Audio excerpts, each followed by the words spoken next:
വിദ്വേഷ പ്രസംഗത്തിൽ ജസ്റ്റിസ് ശേഖർ കുമാർ യാദവ് പരസ്യമായി മാപ്പ് പറയണമെന്ന് സുപ്രീംകോടതി കൊളീജിയം. സുപ്രീംകോടതി ഫുൾ കോർട്ട് വിഷയം ചർച്ച ചെയ്തു.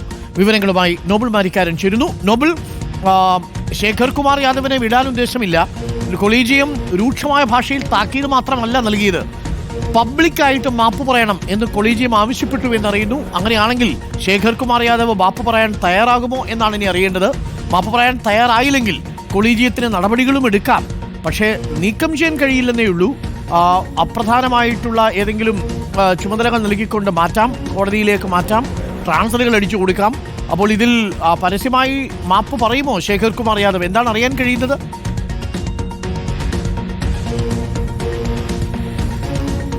അരുൺ, ചൊവ്വാഴ്ചയാണ് അലഹാബാദ് ഹൈക്കോടതി ജഡ്ജി ശേഖർ കുമാർ യാദവ് കൊളീജിയത്തിന് മുന്നിൽ ഹാജരായി ഈ VHP പരിപാടി നടത്തിയ വിദ്വേഷ പ്രസംഗവുമായി ബന്ധപ്പെട്ട വിശദീകരണം നൽകിയത്. ആ വിശദീകരണത്തിൽ കൊളീജിയം തൃപ്തി രേഖപ്പെടുത്തിയില്ല എന്നാണ് ഇപ്പോൾ വിവരമുള്ളത്. പ്രത്യേകിച്ച് ജുഡീഷ്യറി നിഷ്പക്ഷത അടക്കം ചോദ്യം ചെയ്യപ്പെടുന്ന പരാമർശമാണ് അദ്ദേഹത്തിന്റെ ഭാഗത്ത് ഉണ്ടായത്. നിലവിൽ ഉണ്ടായിരിക്കുന്ന ഈ പ്രശ്നങ്ങൾ, പ്രത്യേകിച്ച് വിവാദങ്ങൾക്ക് പരിഹാരം കാണാൻ അദ്ദേഹം പൊതുവായി മാപ്പ് പറയുകയാണ് ഏക വഴി എന്ന് ഇതിൽ കൊളീജിയം അദ്ദേഹത്തോട് അറിയിച്ചിട്ടുണ്ട്. പക്ഷേ ഇതുമായി ബന്ധപ്പെട്ട് ശേഖർ കുമാർ യാദവ് എന്താണെങ്കിൽ ഇതുവരെ മാപ്പ് രേഖപ്പെടുത്തിയിട്ടില്ല. വരും മണിക്കൂറുകൾ അല്ലെങ്കിൽ വരും ദിവസങ്ങൾ അദ്ദേഹം മാപ്പ് പറയുമോ എന്നാണ് കണ്ടറിയേണ്ടത്. ഇന്നലെ സുപ്രീം കോടതിയിലെ ഫുൾ കോർട്ട് ഉണ്ടായിരുന്നു. അതായത് സുപ്രീം കോടതിയിലെ മറ്റു ജഡ്ജിമാരുമായി ബന്ധപ്പെട്ടുകൊണ്ട് ചേർന്ന ഫുൾ കോർട്ട് യോഗത്തിൽ ചീഫ് ജസ്റ്റിസ് സഞ്ജീവ് ഖന്ന ഈ വിവരങ്ങൾ, അതായത് കൊളീജിയവുമായി എടുത്ത തീരുമാനങ്ങൾ, കൊളീജിയം ഈ ശേഖർ കുമാർ യാദവിനെ വിളിച്ചു വരുത്തിയത് അടക്കമുള്ള കാര്യങ്ങൾ വിവരിച്ചു. പക്ഷേ ഈ നടപടികൾ, അദ്ദേഹത്തിനെതിരെ ഇത്തരത്തിൽ മാപ്പ് പറയാൻ നിർദ്ദേശം നൽകിയ കാര്യം ഈ ഫുൾ കോർട്ടിൽ പറഞ്ഞില്ല. പക്ഷേ എന്താണെങ്കിലും ഇത്തരത്തിലൊരു തീരുമാനം കൊളീജിയം എടുക്കുന്നതിന് മുൻപ് തന്നെ ചീഫ് ജസ്റ്റിസ് ഇതുമായി ബന്ധപ്പെട്ടുകൊണ്ട്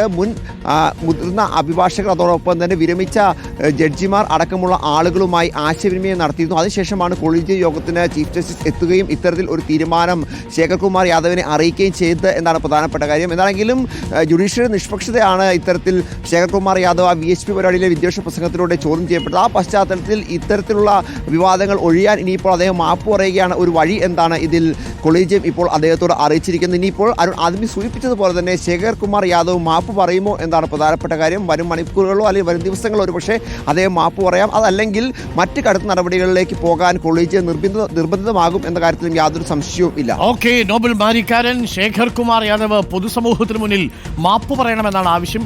ഇംപീച്ച് ചെയ്ത് പുറത്തു പോകണം എന്നുള്ളതാണ് പ്രതിപക്ഷത്തിന്റെ ആവശ്യം. വല്ല കാര്യം ഉണ്ടായിരുന്നു ശേഖർ കുമാർ യാദവിന്?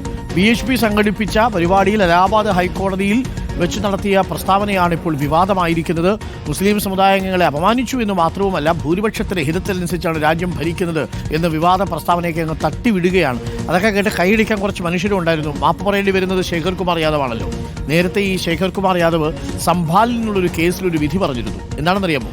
ഗോവധ നിരോധനവുമായി ബന്ധപ്പെട്ടുകൊണ്ടുള്ള കേസിൽ ജാമ്യം കൊടുക്കാൻ വിസമ്മതിച്ചിട്ട് അതിനകത്ത് എഴുതി വെച്ചു, ഈ പശു എന്ന് പറയുന്നുണ്ടല്ലോ, പശുമ്പ, ആ പശുമ്പ ശ്വസിക്കുന്നത് ഓക്സിജൻ, പുറത്തുവിടുന്നത് ഓക്സിജൻ എന്നാണ് അത്ര ഈ ശേഖർ കുമാർ യാദവ് പറഞ്ഞത്. ഇങ്ങനെയുള്ള ജഡ്ജിമാരൊക്കെയാണ് നമ്മുടെ നാട്ടിലുള്ളത് എന്ന് ആലോചിക്കുമ്പോൾ എന്ത് കഷ്ടം എന്നല്ലേ പറയുള്ളൂ.